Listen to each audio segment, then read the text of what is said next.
Without good blocking, your team's not going anywhere. Cisco blocks cyber attacks for customers around the world, including the entire Fortune 100 and the NFL. Because when the game is on the line, and it's always on the line, the NFL relies on Cisco. Morning, Bill. I wanted to know, did you get a chance to meet with any of your former players after the game, like Jacoby Bryan or Adam Butler?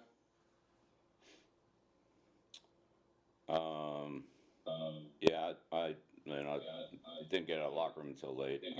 Saw Josh.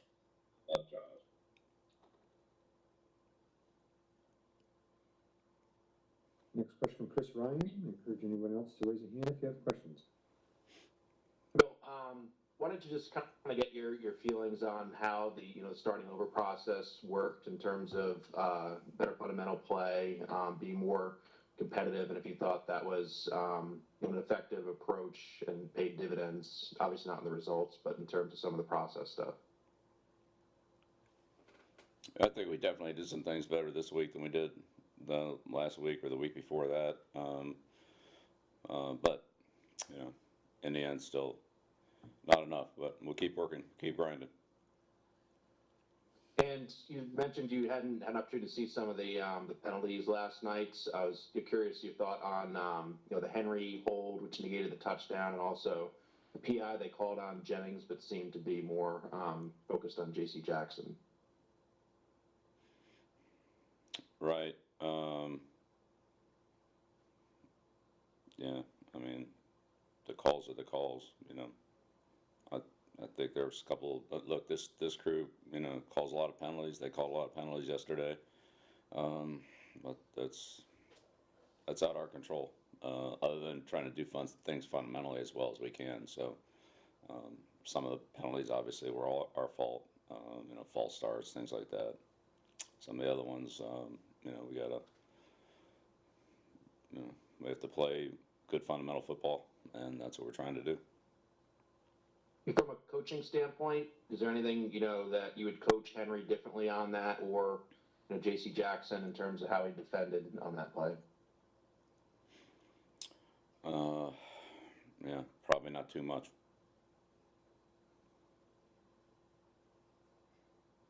Next question, Nick O'Malley, followed by Zach Call. Hey, Bill, on the last offensive play for you guys, the play where Mac took the safety in the end zone, obviously that pressure came on pretty quickly, but what are the coaching points on that play in terms of what Mac should obviously want to avoid the sack there, but what do you want to see Mac try and do to avoid taking that sack in that spot? Yeah, no, unfortunately there were a number of problems on that play, and there were a couple of breakdowns we had, and so we just didn't do a good enough job on it, obviously. And has anything changed in your mind in regards to how you're going to handle first team snaps for quarterback heading into this next week, especially with Malik's status changing? Right. Yeah, Nick, we just got through the game here, so we're talking about next week's game plan and all that. We're not even close to that. Thank you. Yeah, you're welcome. Next question, Zach Cox, followed by Tom Kern. Morning, Bill.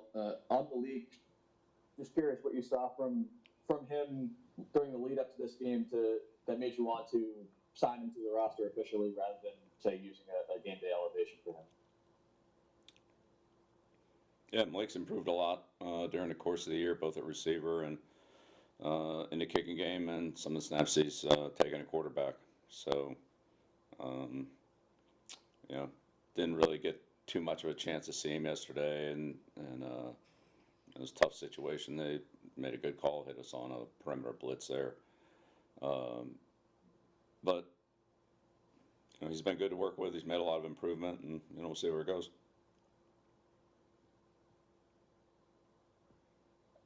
Next question, Tom Kern, followed by Chris Ryan. Hey, Bill. Going back to the Thanksgiving game against Minnesota last year, in every game since, you guys have fallen behind, except against the Jets. falling behind by double digits, and it's happened this year, the 16-0, the 17-3, yesterday as well, and obviously the Dallas and the Saints games. What is it that's happening at the start of games? Are you not prepared? Are the players not executing? Is this a coaching issue? Is it a talent issue? What is the issue? Yeah, Tom, if I had the answer to that question, maybe it wouldn't be that way. We've tried a number of different things, so we'll keep working on it, and just keep working to try to get better. But yeah, you're right. It's been hard to play from behind. That's not the way you want to play in this league, or really in any competitive sport that I could think of. And we got to do a better job of that. There's no doubt about it. We just have to do a better job.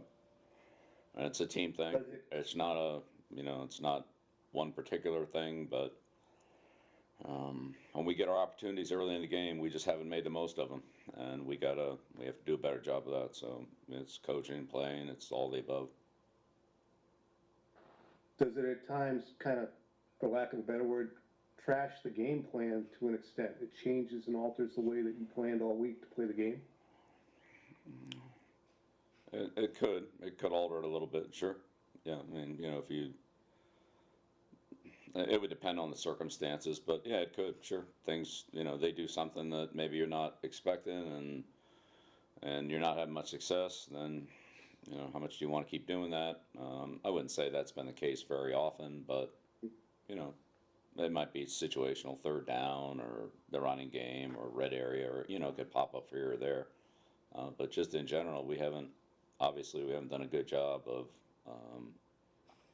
getting control of the game early, and that's made the rest of the game harder, for sure. One last question I gotta ask. How come you keep taking down the microphones at the beginning of the post-game press conferences? We got them all nice and set up there. We're ready to go. So I can see you guys. See, if I don't ask, I don't know. Thank you. You're welcome. The last two questions, Chris Ryan and Zach Cox. Bill, just kind of along those lines, how challenging have the last couple of years been for you? And particularly as you're trying to find answers for this season, how has that kind of weighed on you as you're trying to figure out where to get this? Is it different than the seasons when you're having a lot of success, or is it more process oriented? Yeah, I'd say it's very process oriented. The NFL is week to week, so every week's its own challenge, and no matter what happened or didn't happen the week before, it's a whole new challenge next week, and that's what the job is. Which I enjoy that weekly challenge. And on Malik Cunningham again for a second, you said before that being backup quarterback requires obviously a lot of preparation and knowledge and time and so forth. Do you feel that he's there in terms of backing up the team, or is he more somebody you like to use on a consistent basis? You mentioned kind of moving around, wide receiver, that down at quarterback here and there. Yeah, well, we'll continue to evaluate that going forward. Thank you. You're welcome. Zach Cox, and we'll take one final question from Nick Giovanni after that. So go ahead, Zach. I know injuries are a fact of life in the NFL, but can it become difficult to do what you want to do on both sides of the ball when you're just down as many bodies as you guys are? All right. Well, that's again, you control what you can control, and the guys that are out there have an opportunity, and some of them have worked hard, and in some cases waited a while for that opportunity. So they're excited to get it. Like to have as many healthy players as we possibly can. That's always the goal. But unfortunately, every team, including us, deals with some players that aren't available, and does create opportunities for other players. Final question, Nick Giovanni. Good morning. I know you're not about moral victories, but just looking at the fourth quarter and how the offense did come to life, that extended your block now going into Buffalo week. Yeah, sorry, Nick. We lost you there on the video. I heard about half of what you said. Sorry. Can you hear me now? Yeah, I can hear you. just saying, I know you're not about moral victories, but I mean, how much do you view the fourth quarter as a building block going into Buffalo week? Well, it's again, each week's its own week. So, I mean, we get ready for Buffalo. Buffalo's different than Las Vegas. Every team's different than the other team. So, I think you learn from the situations that you're in. Maybe those come up again. Maybe they don't. Maybe they come up in a similar but different way. Again, all that's just part of the game, part of learning, part of building a team. But there were things that we learned from yesterday in all situations, not just the fourth quarter. There were some positives, but in the end, we came up a little bit short. So we just, we have to do more. I mean, I think that's the only way to look at it. Thank you. Thank you, sir. All right. Thanks, Thanks. Coach. Thanks, everyone.